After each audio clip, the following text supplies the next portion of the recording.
I don't know how you want to thematically hang that. We could just like reference like, hey, great Idaho season real quick, and that's an excuse to go over that stuff. I punched in.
Welcome back, Mighty Vandals, to Tubs of the Club, brought to you tonight by Snake River Stampede Whiskey, but we'll tell you a little bit more about that later in the show. We are the Idaho Vandals affiliate on the Big Sky Podcast Network, and we're going to start things off a little bit differently tonight. In the comment section already, we've got KP, Kevin, Marshall, did all we could, have had y'all at 6 for weeks. Incarnate word there is embarrassing. They have beat nobody. So, gentlemen, it's been a couple days now since our reaction to Idaho getting completely fucked with the number 8 seed. Marten, the man in Moscow, producer redacted. How are you feeling 48 hours later? Feel the same. I mean, it's what it is. You just got to beat who's in front of you now. That's kind of what I'm sticking to with it. The bravest and boldest of us, Bryan Marceau, your hot take. How are you feeling? You know, pretty damn good. Last night I recorded the last episode of the Big Sky Podcast Network Power Rankings, which, by the way, I need to give a new title to that. We stopped ranking the teams halfway through the season because everyone knew what the rankings were. It's like, who gives a shit? What else are we going to talk about? But it functioned as a welfare check on Jungle Land. So, like, hey, the dudes who run that podcast, they're not dead. You might think so if you checked online after Idaho, beat the shit out of Idaho State 40-17 this week. But Franklin was there, had a good time. So, yeah, this is kind of a weird time in the podcast world for us, Dallas, because things kind of narrow, as in, we're now just at Idaho, and we don't know how many more weeks we got. So, long way of saying, going well, man. Well, Bryan, we've kind of buried the lead a little bit on this. For anybody that has read the title of this show, this is our playoff bye-week show. We're going to talk a little bit about the first round of the playoffs, kind of recap the year for the Vandals.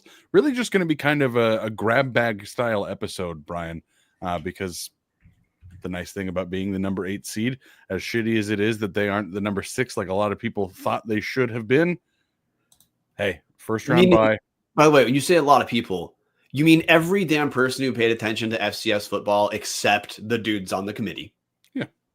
Which, I mean, to be fair, the FBS committee doesn't do a better job either. It's a bunch of old, rich white dudes that don't know any better. So I'm guessing the FCS committee is probably somewhat similar to people that don't really watch the games, don't really give half of a shit other than just trying to jockey for their school to be in the best position. But, well, the Big Sky's representative is Sac State's AD, who was, I think he must have not even been in the room for most of the discussion, fielding all the Pac-12 calls. So that's because, he was outside the door of the Pac-8 trying to get in.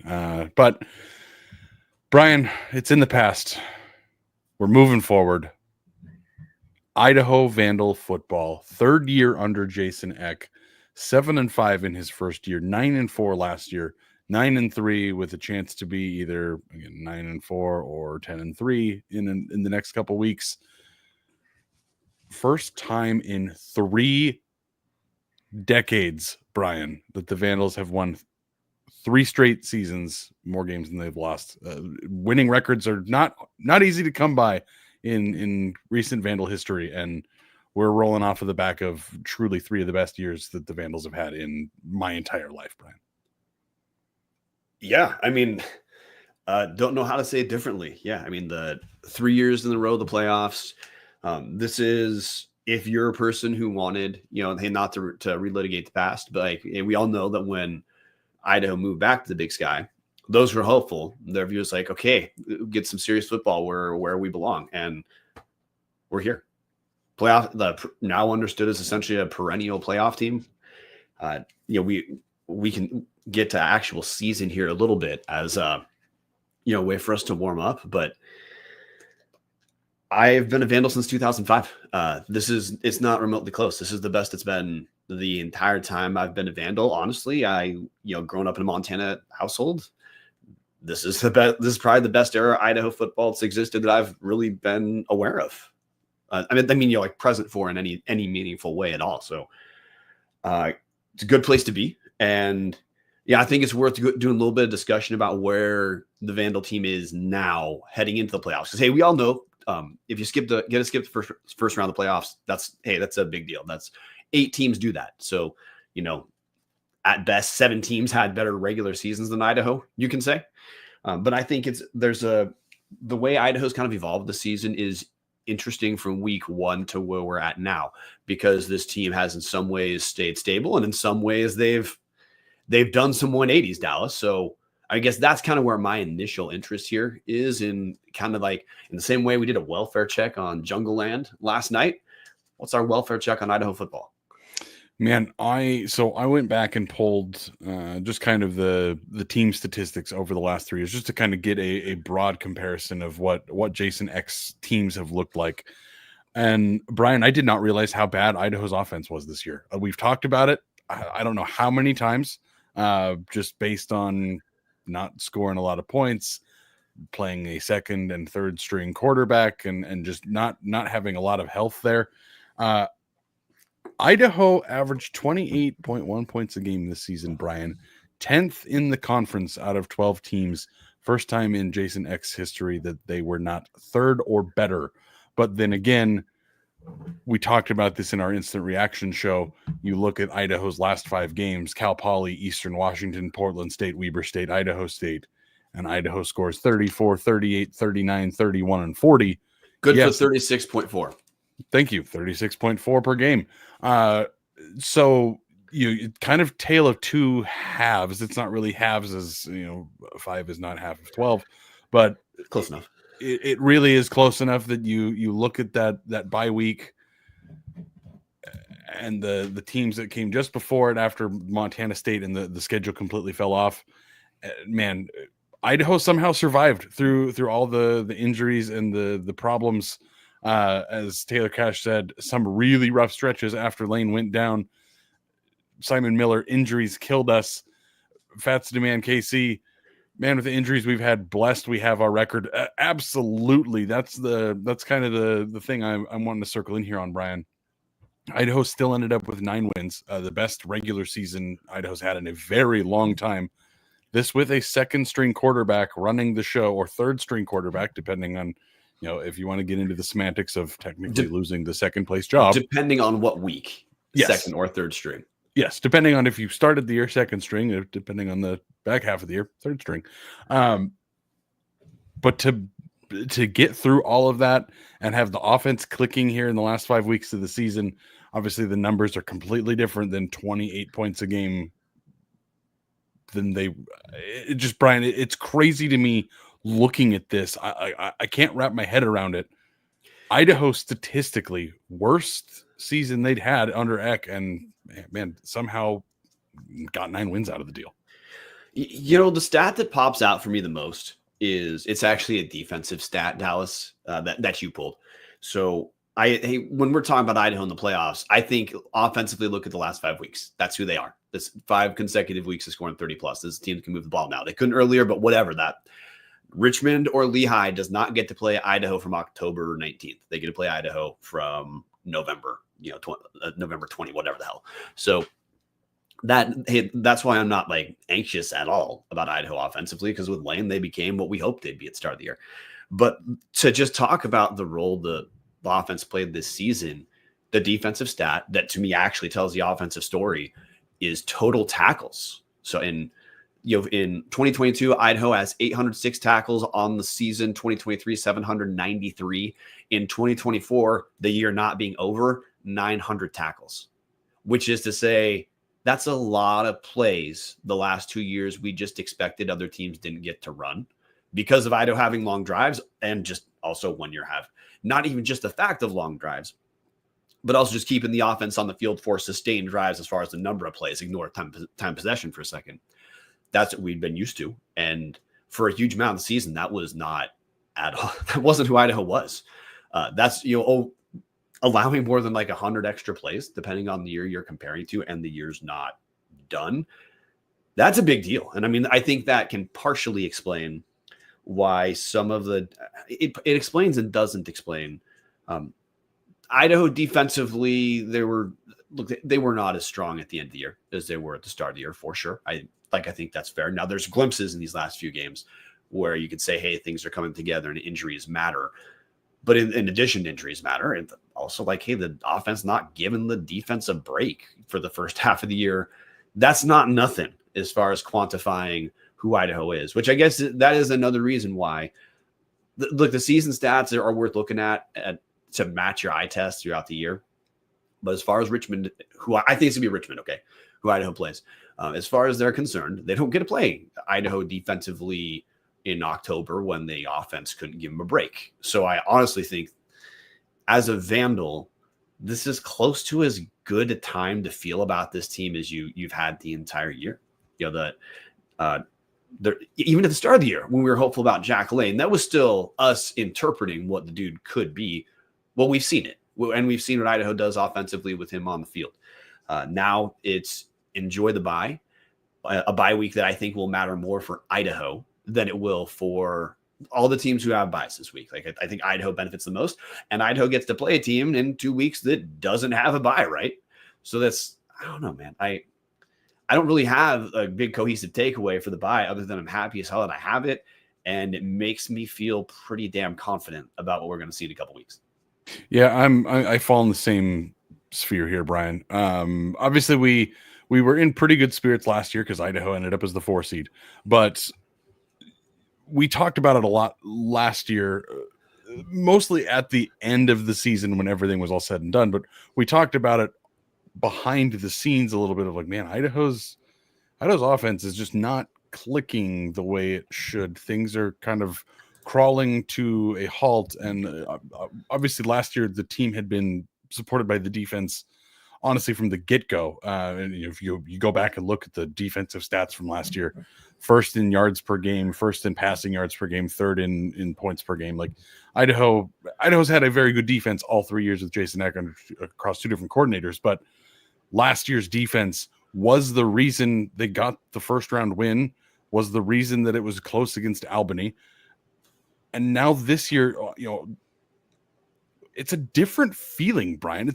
Having Jack Lane back and not having, man, Giovanni McCoy is injured at the end of the season again, kind of dinged up. Oh, hey, he couldn't play by the ISU way, game. Hey, hot take. McCoy also finished the year playing not to get hurt. Oh, 100%. That's 100% my belief of part of last year. And I think that's very much worth talking about.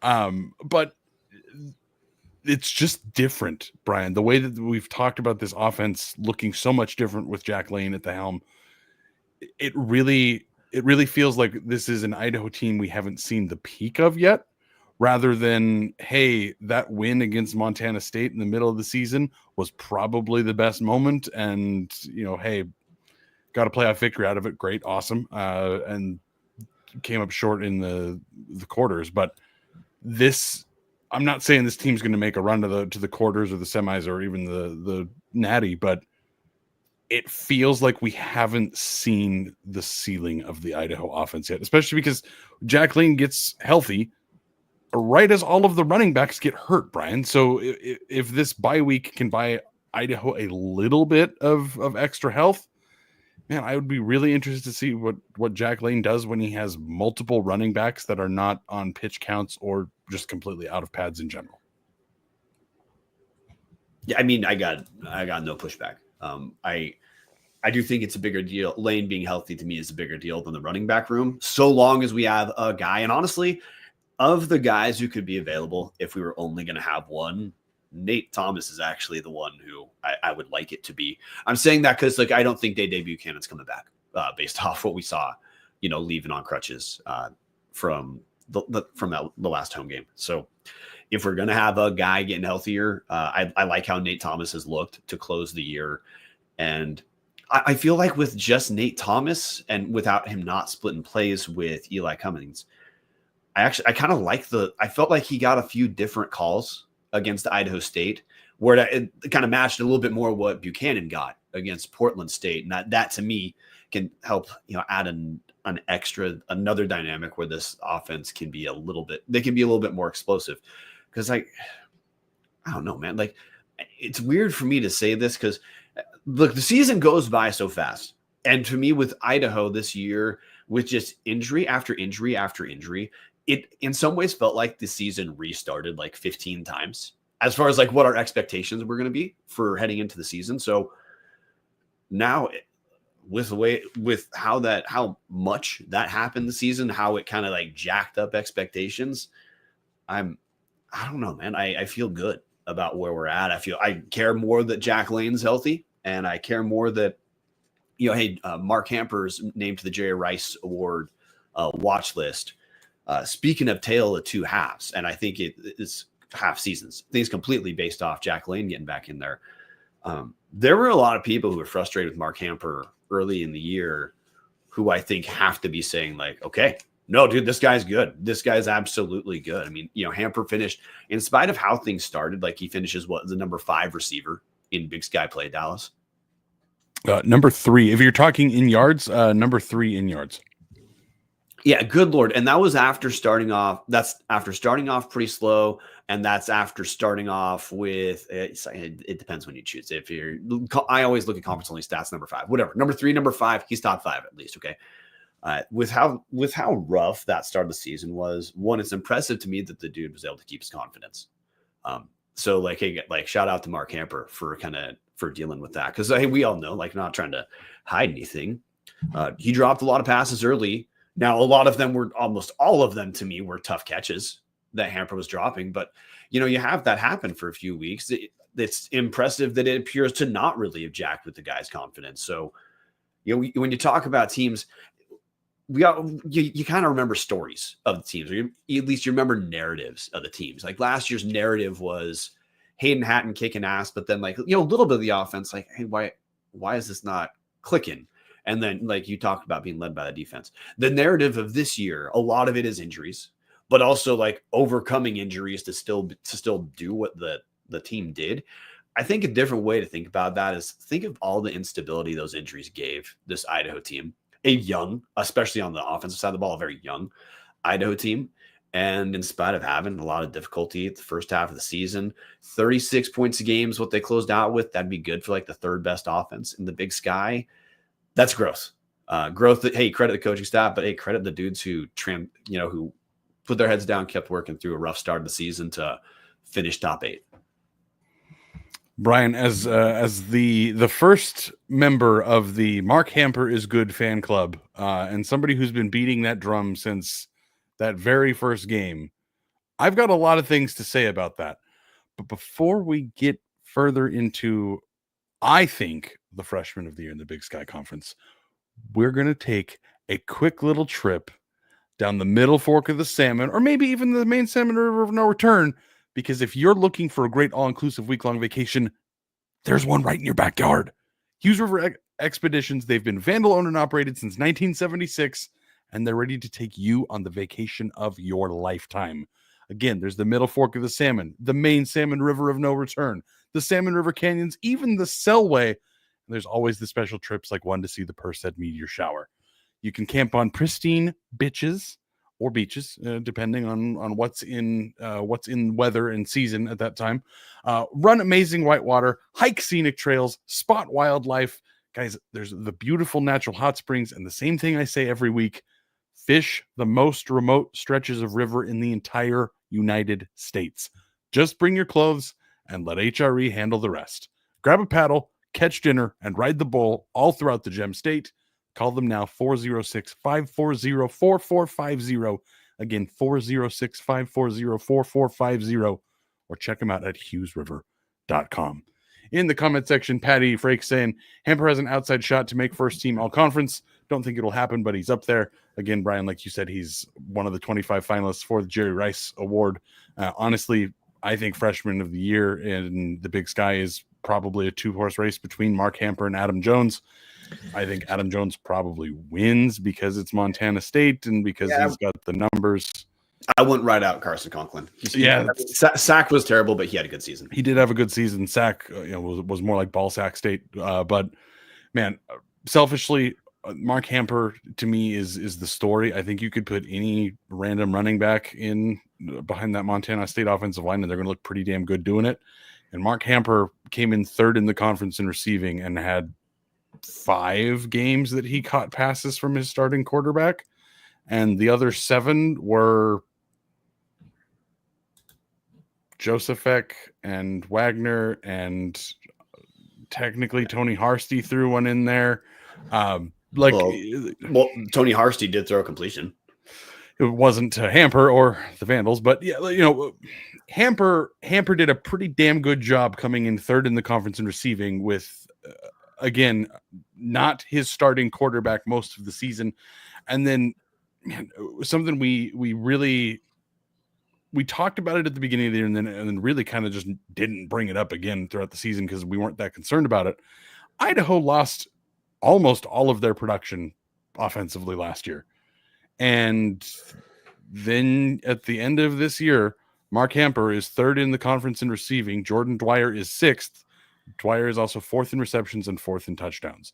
This has been a down year offensively for the Big Sky. But, I mean, yes, would Jackson and Hatton have been better than Hamper and Dwyer? Yeah, sure. Obviously, they would have been 6-year seniors at that point. But Idaho replaced their production pretty easily, Bryan. Yeah, they needed to do about 80% of the production to be okay. Idaho's fine there, and I gotta say, like, this isn't gonna shift this to a tangent conversation, but for those who are aware, the next season the FBS is going to have limit of 105 roster spots. That does not exist today. Now, sorry, Bryan, very quickly. Dabo Sweeney at Clemson says they have over 130 players on their roster. Yeah. So the FBS schools are going to be most of them are going to be looking at cutting guys, not necessarily poaching FCS guys at nearly the same rate we've seen. So I don't know, we're at the close of the season. I'm not really nervous about the transfer portal either. Whatever is going to happen is going to happen, but the math is going to tell you that, hey, the first wave, FBS kind of had the advantage over FCS here. I think we're in a wave where FCS schools are going to say like, holy shit, like we've got a chance to add some guys who we would have loved to add, and we're probably keeping more guys than we thought we were keeping early on. That's like, hey, Patty Frick says in the comment section, Kyler Neal, friend of the pod from FCS Fans Nation, said around 3,000 players in the FBS are looking at losing roster spots. So I just bring that up because you just talking about two young Vandals who, if this were like last year, 2 years ago, we're all having PTSD about like, oh, for a fact, they're going to get big offers and leave. And hey, maybe they do, but math would tell you that's way less likely to be happening this coming year than next. So I don't know. I guess my narrative thread is my bye week. What is it? A bye week is relaxation, man. This is nothing but good for Idaho. Weirdly, it feels like good news after good news after good news for the Vandals. As far as, I mean, what are we going to do? Get worse health news? And we had, like in the start and middle of the season, like, is it going to get worse somehow? But hey, we have some other Big Sky stuff that we do want to touch on for a second. But Dallas, you did a bunch of research because you wanted to acknowledge some regular season accolades, not Big Sky awards. This has not been announced. You're talking about Idaho players who you feel like we should spend a second acknowledging their efforts during the regular season. So I'm handing the wheel back to you. Yeah, I got to hit nepotism number one.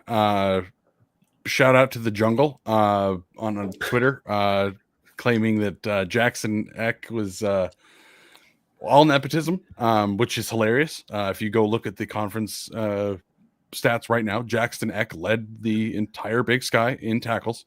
And that wasn't like Robbie Hauk leading the conference in tackles because everyone was throwing at him. No, Jackson Eck is a damn good linebacker at this level of football, which is hilarious. As Patty Frake says in the comments, Jackson motherfucking Eck led the conference in tackles. Such a stud. Yeah, 100% absolute stud. If you guys need a chuckle, go hang out with at the Jungle of ISU on Twitter for some of the dumbest takes you're ever going to see. Love playing with those guys, but that was a pretty rough one. Bryan wanted to give Jackson that shout out because leading the conference in tackles is a true sophomore. Pretty impressive. Keyshawn James Newby, big shout out there as well. First in the conference in sacks, fourth in the conference in tackles for loss, tied for fifth in forced fumbles, and he only played in 11 games, Bryan. Honestly, one of the better seasons we're ever going to see out of the Vandal defense, spearheaded by Keyshawn James. Vandals had 31 sacks this year. Great numbers there. Can I just bring up one thing too to Keyshawn James Newby? He still made the Buck Buchanan Award watch list. Mm-hmm. Injuries are going to have robbed him of that award because the way that dude was playing before he started getting hurt, I don't think it's close. Because I mean, he was an all Big Sky level performer in 2023. He equaled his 2023 sacks in like 3 games. I mean, X said, he thought he was going to be a double-digit sack guy, and I think he would have gotten there had he not gotten. We got to 9.5 of that with the injuries. So yeah, brain dead. And hey, the season's not over. He still might get there. That's a very good point. Still, hopefully, at least one, maybe even 2, maybe 3 or 4. Taylor Cash, should we start some Tubbs regular season awards? That's kind of where we're in range of T Cash, but haven't quite gotten us to that range yet. Maybe next year. And shout out to Kevin Marshall. Dallas loves playing with guys. Nailed it. The big one I want to hit from Jason Mayer. Note how little we talked about O-line this year. That is, to me, that's the story of this season, Bryan. Now, obviously, the finale has not been written yet, so that might change things. But we've talked about it for years, that the offensive line at year 3 or year 4, there's finally going to be enough depth that when somebody went down, it wasn't going to destroy the season. That's kind of what happened the first year, got a little bit better last year. And then this year, Idaho loses their center, their right guard, and their right tackle all very early on in the season. And Idaho was able to keep going and got 9 wins. Yes, again, scored 28 points a game and had one of the worst offenses in conference. But when Jack Lane came back, everything has looked pretty damn good these last 5 weeks. And again, that's with 3 of your 5 day 1 starting offensive linemen out for the season and out for the season fairly early, Bryan. So that's the big thing. I think if you're a Vandal fan, that's, maybe a little doom and gloom over 8 seed, probably not going to win a title, kind of got screwed. Yeah, but look at what has happened in 1 year. The change from wow, lost a couple offensive linemen. Giovanni's running for his life back there. I didn't think the line looked particularly great against ISU, so ended on a little bit of a down note. But this year was not that problem, Bryan. Guys would get hurt. The guys behind them, it was only a 2-3% drop off instead of a 20% drop off of wow, that right tackle is going to be the guy getting targeted on every single play now. Didn't see that this year. And honestly, offensive line was not really a problem to me this year. I mean, no one's going to confuse Idaho with Montana State, right? Just so we enunciate that part. But you're right. Idaho got better. The thing that started the season, one of the things we talked about as relevant for the season, while telling people not freak out about spring ball, then all the reports out of spring ball was the defense was just beating the shit out of the O-line. But that doesn't mean the O-line necessarily is awful. It meant that we saw how Idaho looked defensively before injuries really kind of took a little of that top end speed from the defense. So no, man, you're right. And hey, this is development. This is a good strength coach. This is, again, hey, Jason Eck and Cody Booth obviously know what they're doing. And we're seeing that year by year. Eck has talked about develop O-lines at this level. You got to develop them. There's not these 4-star O-line recruits waiting to come to Idaho who can't go to, an SEC school or something like that. The way you take care of that is sweat equity. And they've delivered.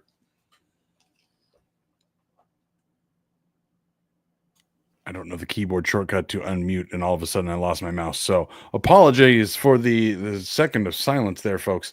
A couple other guys I just wanted to give shout outs to on the defense. Tommy McCormick, 4th in the conference in tackles, tied for 16th in passes defense.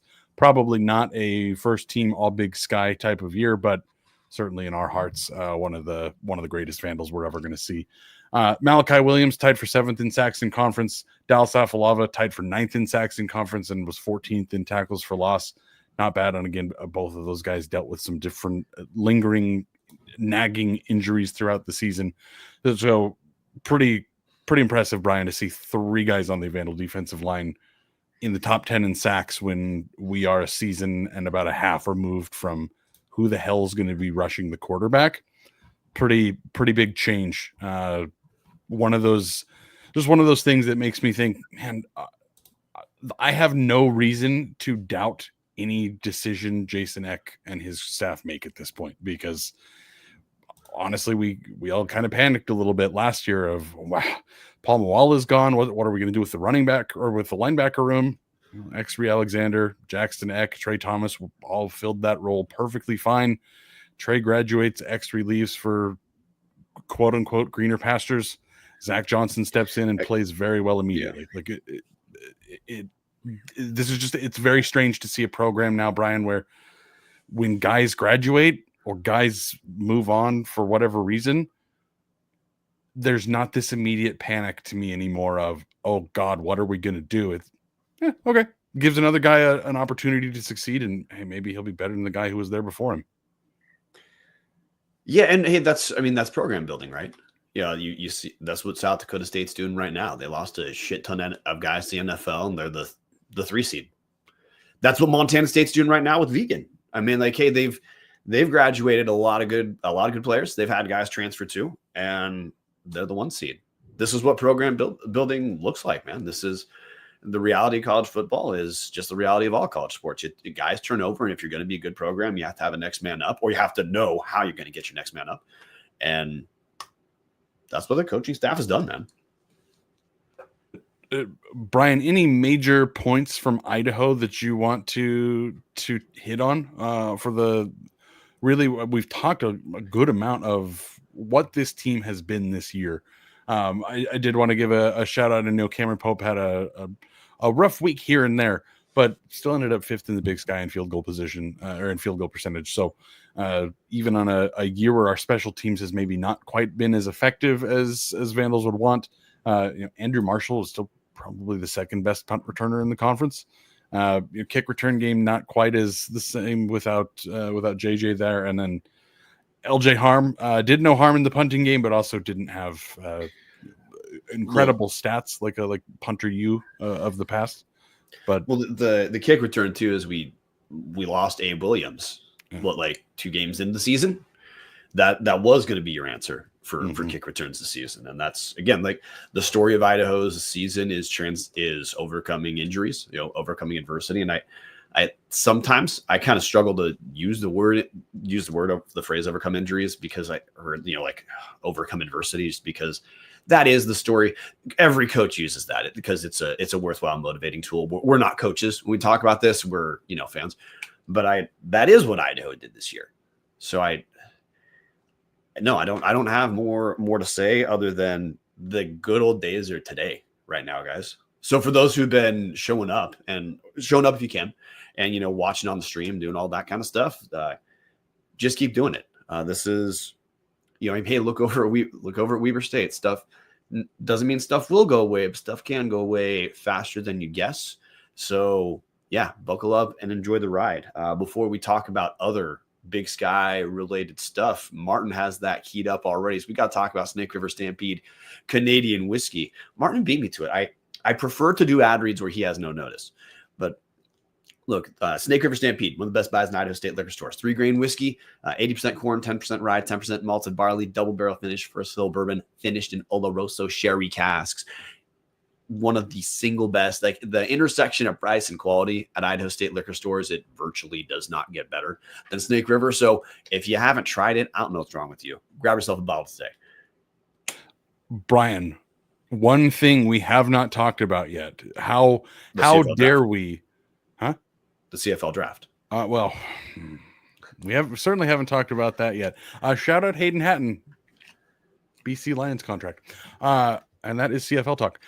No, Brian, we promised the people that we were going to get to this, and then we didn't. We have not reacted at all to Idaho's victory over Idaho State. We didn't talk about it at all over the weekend because we decided that the playoffs meant more. So let's quickly recap this.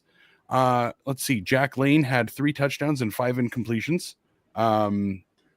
Idaho State had 3 interceptions. Love that. Was that Sam Brown who had that one pick? For the defense, that was Zach Krotzer. Okay, Zach Krotzer. I love seeing a D lineman pick off a pass. Big fan of that. Shout out to Matt Irwin and Tommy McCormick for also getting two of those 3 interceptions there. And really, Brian, that's about it. Idaho State sucks, and they should feel bad. And that's pretty much why are you selling this short? We found out there is not a 4th corner, but ISU also has some end zone storage too. I forgot about the Hoarder Corner update. Thank you for that, Brian. Yeah. So no, I mean we've already described my takeaways are. I mean, hey, Idaho's offense is shit. It has taken strides, and we saw it with how Idaho closed the season. And defensively, still, I don't think they're still at the level they were of the first 4 weeks. But I feel defensively they're coming together better than they were in, let's say, like week 6 through 9, you might say. So I don't know. Again, things are moving in the right direction, aka the right track. And there we go. We got some beautiful pictures of the Hoarder Corners. We had some nice sources in there in Holt Arena. Notice the no smoking sign just hanging up against the Yeah, I know. The railing. Absolutely love that. So love everyone in our hashtag Elite Tubs Discord, patreon.com/Tubs the Club to support the show. Join the best place to talk Vandal football and the entire internet. We had some sources inside the arena sending us close-up pictures of those corners. Isn't it astonishing to look at that picture and think like, hey, there is a sold-out football game going on behind? I mean, sellout is such a strong term, Brian. It was good. Like they ran out of tickets for the public. That doesn't. I mean, I'm fine not fretting over that. I mean, they had good attendance for Idaho State, and there were a lot of Vandals who showed up too. They did. It was just funny to hear it be called a sellout and just see plenty of empty seats in the stands every time that they used a crowd shot. But I digress. We have now covered Idaho State, Brian, and I think we covered it more than we probably ever needed to. Hunter Hawkins shouting out his cousin Cody. I hope Cody only ever gets to use single ply after the comments he made on the radio. Hunter, I'm single ply was too nice. I was hoping he was just going to have to wipe it raw. Use sandpaper instead. That's Marten. That's it right there. We are getting right here into amateur hour, boys and girls. Why would that happen? There's paper somewhere in those corners.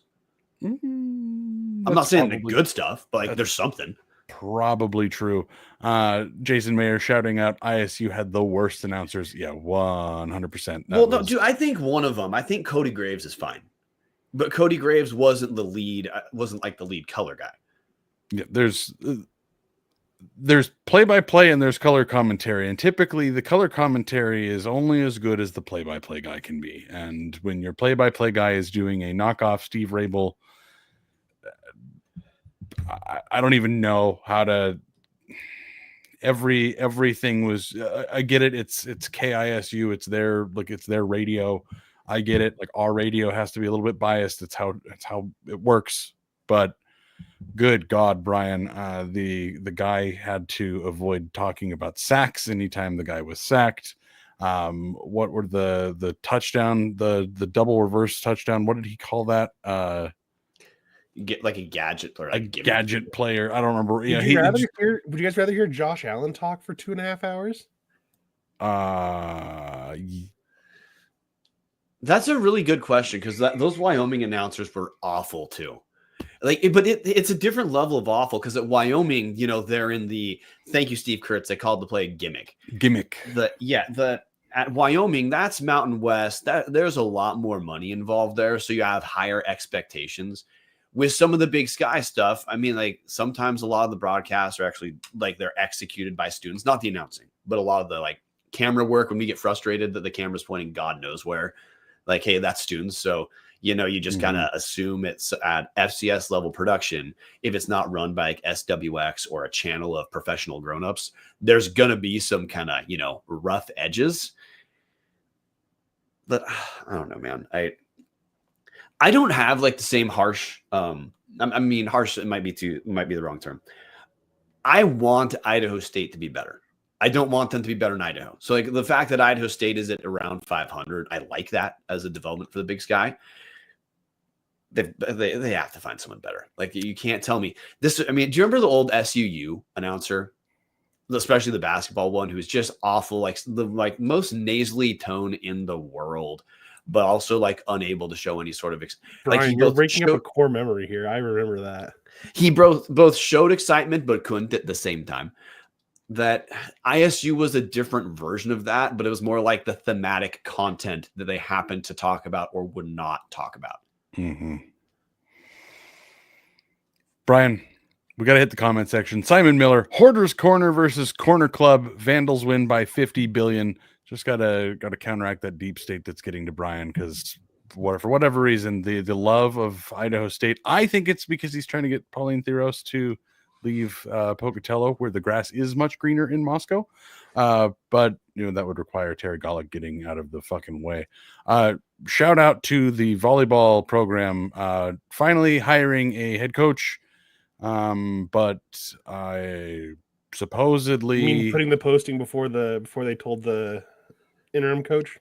Yeah, that's what he means. Just truly, honestly, outstanding work from the Vandal Athletic Department on all facets, and the athletic department, like the regular folks in there, do a really good job. Like the tweets and social media engagement is through the roof, and honestly, I think the media guides have been really good ever since Jarek and crew came over. But man, the head level administration at the athletic department, just phenomenal job to post the job opening before even telling the person who has the job that the job is being posted.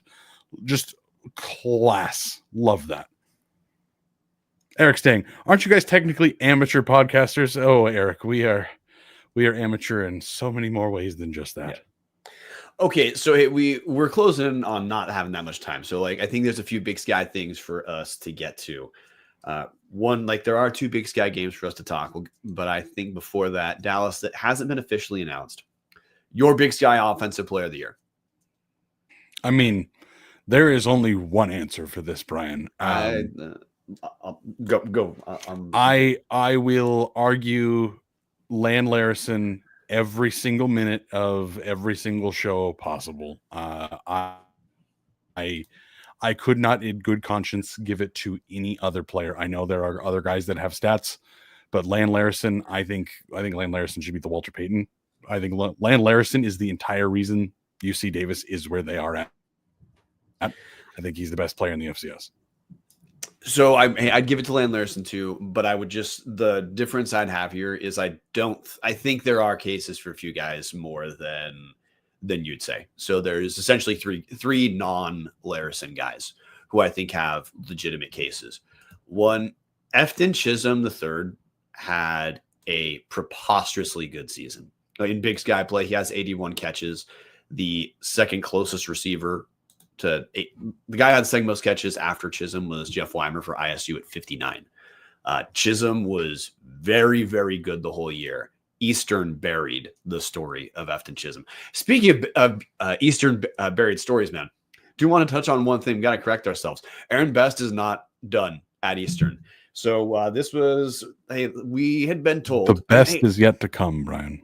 A lot of people were under the impression that because Best signed his contract, a 5-year contract in 2019, that meant 2024 is the end of the contract. No. Aaron Best has a rollover clause. And if you're like, hey, what's a rollover clause? It means if Eastern Washington does not notify Best that the contract is not rolling over, then essentially every single year that 5 years restarts. This is the first year Aaron Best's contract is not rolling over. So he's still got 4 seasons left he has like 3 or 4 seasons left at Eastern. His contract as of today is set to expire after the 2027 season. So we had thought that, and you know what? A lot of people in Cheney thought that was the case too. This is a downside to not having your contracts publicly available, which by the way, Idaho does do a good job of having their contracts available. So you know what the actual status is. Aaron Best, not going anywhere. So for good news or for not, that's the case in Eastern. Moving on. The other 2 guys that have a case for it. Hey, Tommy Mellott, who, by the way, Tommy Mellott developed a ton as a passer, and a little bit of his stats are suppressed because when Montana State beats everyone by 1,000 points, there are a lot of downs he doesn't play. The other guy who I feel like we talked about it on the show last night that came kind of out of left field for me is actually Miles Hastings. In Big Sky play, passed for 26 touchdowns and 3 picks. So I don't know. Like I'd still give it to Larison, but I think all of those 4 guys have legitimate cases for why they should at least, let's say, receive a vote or 2. And that's fair. Miles Hastings certainly did have a bounce back year. And it's honestly, it's kind of the easy thing most of the time is to point to the quarterback of the team that did the best offensively or did the best overall and just be like, yep, that guy's the player. And it completed 73, just under 74% of his passes. That's a pretty damn good season. Pretty damn good. Again, I couldn't give it to anybody other than Larison, but though you do make good arguments there, Bryan, I still think Larison's probably the hands-on favorite, and honestly should be the favorite for the Walter Payton in my eyes. But I think he's going to get it and that Tommy Mellott's going to get like a career achievement award. Honestly, that probably lines out about right with being the undefeated. How many games have they lost in 4 years? 3, 4, right. Whatever. So I understand where they're going with that. Defensively, Bryan, I know I have my biased Idaho homer pick, but I'm going to give you the floor back. Who are you taking in the non-Idaho kind of homer pick category? Yeah, so I think it's a 3-horse race that would have been, and hey, these guys are all Buck Buchanan finalists. I feel like it would have been if KJN doesn't get hurt, he wins the award. I don't think it is remotely close. There's a little bit of an asterisk here in parsing defensive stats because of how Montana State annihilated teams. Some of their players did not get the chance to put up the kind of stats that if you're not watching games, you just might miss. But I think the 3 guys that is going to be between are Keyshawn James Newby, Brody Grebe from Montana State, and David Meyer from UC Davis. And, last night Patty said David Meyer. I said Rex Connors just because when the Connors brothers were out at the start of the year for UC Davis, when they came back in, that was kind of the linchpin for things turning around. But I mean, I'd probably give it to David Meyer. If those three to me are the finalists, I think Newby was the best player, but injuries ruined his Big Sky season in a lot of ways. He had 2.5 sacks in Big Sky play, has 9.5 on the season. So you guys can handle that math of what he did in the out of conference. But that's to me what kind of just pissed me off about this award, because Newby was clearly going to be taking that award before injuries took it from him. But to me, they did. So that's why I'd go David Meyer. Yeah, I'm okay with the David Meyer shout out. Honestly, probably the best linebacker in the Big Sky. I'm gonna pick Jackson Eck just off of pure Vandal homerism, but David Mayer was Mayer or Meyer. I don't know how he pronounces it, and frankly, I don't really care. And 104 tackles, 6.5 tackles for loss. I think 4 or 5 interceptions. I think he had a sack in there. Like, he was all over the field. Brody Grebe certainly had a good year. I think he missed 2 games, maybe 3. Didn't play the full year either. But his numbers are not anywhere near the same as James Newby's. And I think that's probably going to tilt it in James Newby's favor, just in the fact that he did technically play more games and he has certainly more stats. And that also helps because, why would Grebe be playing in the middle of a 50-point blowout? But I think it's going to be James Newby. I could see Mayer getting it, maybe a co-award between 2 of the 3. But looking on the admittedly biased Vandal side here, man, it's tough to say it shouldn't be James Newby when he had more solo tackles than Grebe had total tackles. Like, the guy had a hell of a season.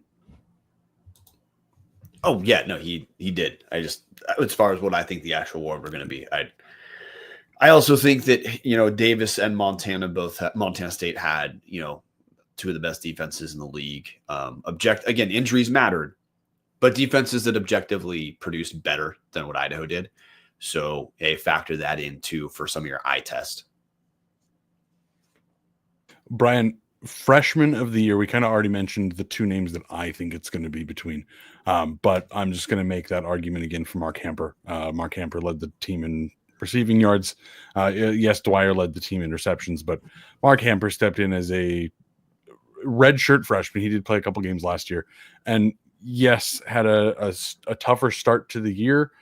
But Bryan, it felt to me like anytime there needed to be a ball to an open receiver, Hamper was typically the guy that was getting open. And yes, there were some drops in there that some of them were his fault. Some of them, again, it's really hard to catch a ball when you're falling out of bounds because that ball should have hit you 3 steps earlier. I don't know how you can make the argument. If you watched the games, I don't know how you can make an argument against Hamper because of how important he was to the Vandal offense. Yeah, I'm going to go Carson Conklin. I don't disagree with any of your points. Now, I wouldn't be shocked if Conklin doesn't get it partially off of sack one game. So, how important can you be to a team that won a single Big Sky game and lost to Cal Poly to close the year? But Conklin threw in Big Sky play. And I always talk Big Sky stats just because it's then apples to apples. 20 touchdowns, 7 picks, threw for just under 275 yards a game. So Conklin was essentially like one of the lone bright spots on Sacramento State. I think the guy who's going to get it is Adam Jones from Montana State. Because I just the way some of these awards work, I think Montana State it's not going to be possible for them to go undefeated in conference play and not take home a shit ton of awards. I just bring that up. Jones was the number 2 running back for Montana State, but still, he rushed for just under 600 yards in Big Sky play. Yeah, Bryan, I think you're probably right. I think Jones is going to be the one who gets it. Had over 1,000 all-purpose yards, had 10 touchdowns on the season. Eric Stang-Malott has thrown 1 interception the whole season and has run the ball less than previous seasons. Like, their offense, I would make the argument that it's not necessarily the player; it should be the offensive line that's winning awards. But again, the story around things tends to matter. Adam Jones on an undefeated team putting up 1,000 yards and 10 touchdowns, that's probably going to do it. I think hamper meant more to the Vandals than Jones means to the Bobcats. And yes, Conklin's numbers are certainly award winning. His numbers are very similar to what Giovanni McCoy's looked like when Giovanni won, but Giovanni was the quarterback of a playoff team, and Ballsack State is probably dreaming of the days that people were talking about them being a Pac-12 school because they were starting to talk themselves. I have nothing to add to the Sacramento State talk. I mean, we're on the same page. That will be a fun off-season story to not follow because nothing's going to happen. Yeah, not going to matter at all. Bryan, do you want to quickly go over? We're 55 minutes in, so we'll do this quickly. You want to quickly mention the games of the week for the Big Sky and pick them? Yes, assuming that I have 10 seconds to find it on the outline, which I'm just going to read them off of the bracket because we're producing this in public. Thank you. So, gentlemen, and that does include Marten, if you wanted. There we go, Marten. Okay, guys, first game of the week for the Big Sky. Tennessee State versus Montana. Montana being the number 14 seed in the FCS. This game is on 7:15 p.m., 11:30 ESPN2. Yeah, I already know who I'm going to pick. It's going to be Tennessee State. Fuck the Grizz. I believe that's Eddie George's team, isn't it?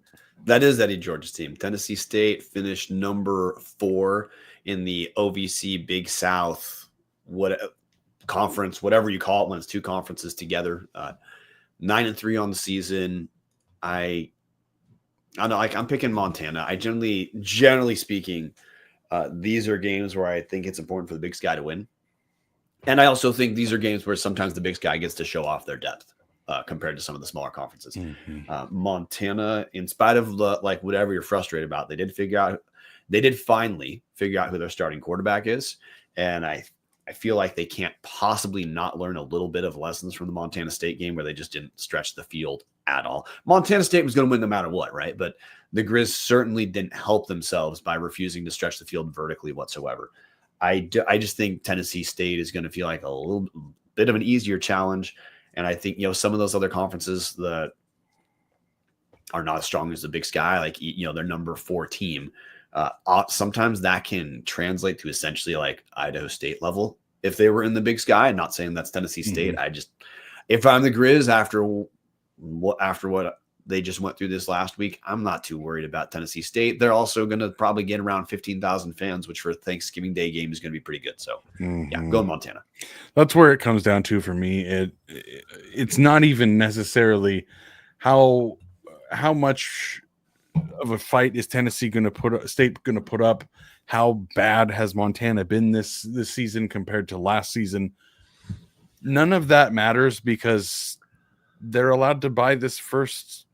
No, they didn't buy this. That's bullshit. They didn't buy it. They got it because of the seeding.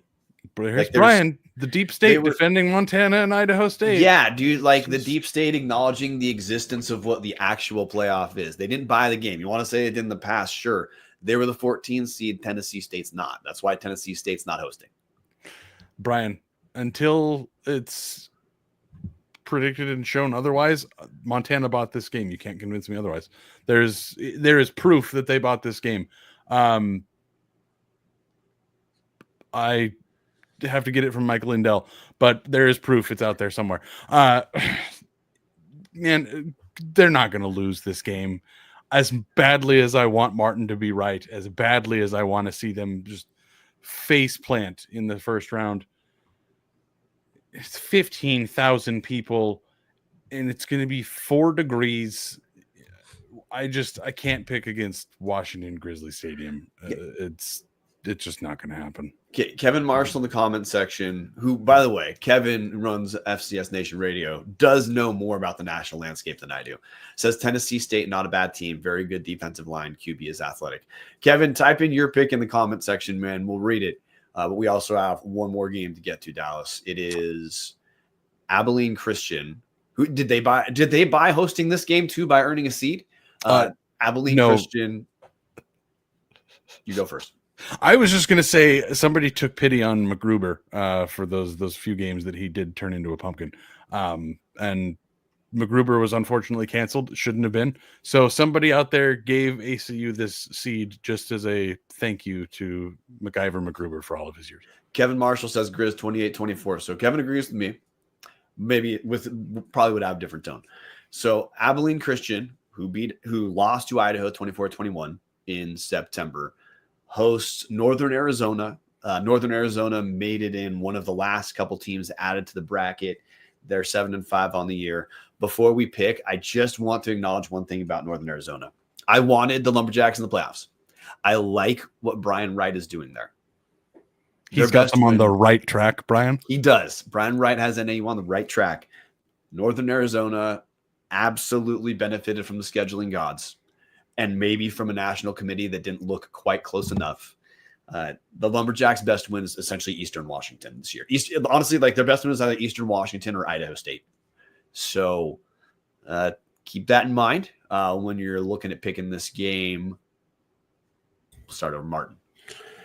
I'm going to go with a Big Sky twist here and just go. I'm going to go NAU. I think they win it.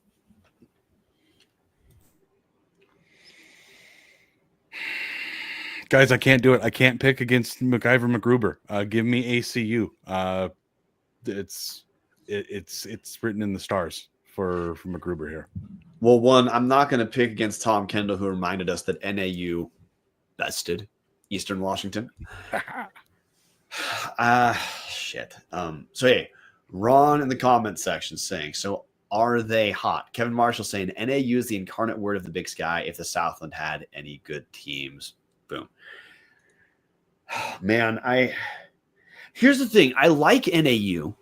I think they do a lot of things pretty okay, but I think Abilene Christian is going to have some of the weapons to stretch NAU defensively. NAU on paper had like the number one defense in the Big Sky. Of course, like if you watched, that was clearly not the best defense in the Big Sky. That's the benefit of not seeing UC Davis or Montana State on your Big Sky schedule. I'm going to go Abilene Christian, but I think this game is going to be tight. But us Vandals also did get to see when Abilene Christian is cooking, they can be a pretty good football team. So yeah, I'm going to go Abilene Christian. I don't want to. I want to pick the Big Sky for sure, but I just think the story of NAU is making it to the playoffs in the first place. And I think if they're on a clearly upward trajectory. You guys know we already made that joke, so we don't have to do it again. They're on an upward trajectory, but hey, like just like Idaho, year one in the playoffs, just because you're in an upward trajectory doesn't mean another veteran team has to give a shit. I think that's what happens in ACU NAU. I would love to see NAU win. I think it's good for the Big Sky when more teams win. But man, McIver was probably the best quarterback Idaho played all year. Miles Hastings obviously had a great year. But as far as a drop back passer, I think McIver was probably the best one Idaho faced. He had one touchdown short of 30. They had 1,000-yard rusher at running back. Their number one receiver was 2 yards short of 1,000 yards, and their number two receiver was 49 yards short of 1,000 yards. Like they've got the studs that I would trust in a week one or playoffs week one home game. Unfortunately, give me the star quarterback and his weapons over NAU in their first shot in the playoffs for quite some time. So none of the other game we're paying attention to move quickly. Richmond, Lehigh. We're all rooting for Lehigh knowing Richmond's going to win, right? Yes, 100%. For anybody listening, 11 a.m. Pacific time on the 30th, Richmond hosting Lehigh. Jason Mayer says for giggles, unstated for shits and giggles, pick the Lehigh-Richmond game. Richmond. Richmond as a matchup for Idaho is interesting because they're not that strong offensively, but they really get to the quarterback in a way that could make you nervous if you're a Vandal. But so that's why I'm saying I'm rooting for Lehigh, but I'm for a fact going to be floored if Richmond doesn't come out on top. Now I will say Richmond has some shitty wins to close out the season. Like 3 weeks ago, they beat 3-win Campbell by 3 points.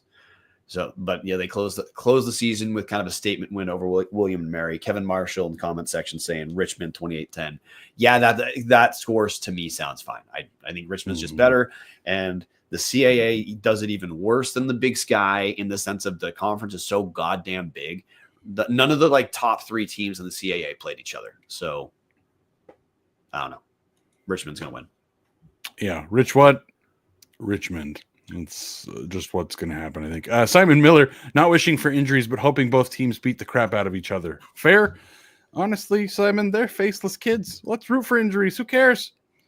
We don't have to think about them until next week, and then next week it's in the past. So we're rooting for every team to just get whooping cough, and both teams having to withdraw. That's what we're hoping for. I'm going to push back. Because I want to go to the game next week, Dallas. If they all have whooping cough, and I don't get to go to the game, so tickets gone at 1 p.m. Pacific time tomorrow. Thank you for the lead-in, Martin. That was what I wanted to close this show with. Tomorrow's Wednesday. If you're not listening live, if you are not listening to this live, Wednesday at what time was that, Martin? 1 p.m. Pacific Standard Time. Thank you, Martin. 1 Pacific. That's standard, not Mountain. That's Pacific Standard Mountain. It's going to be noon o'clock for those in that time zone. 2 p.m. Not 2 excuse p.m. me. Thank you. 2 p.m. Whoa, boy, numbers are hard. Directions are hard. We are well into amateur hour, guys. Vandals in the Kibbe Dome, December 7th, the final home game of the season, unless Montana State has one of the worst upsets in the history of college football.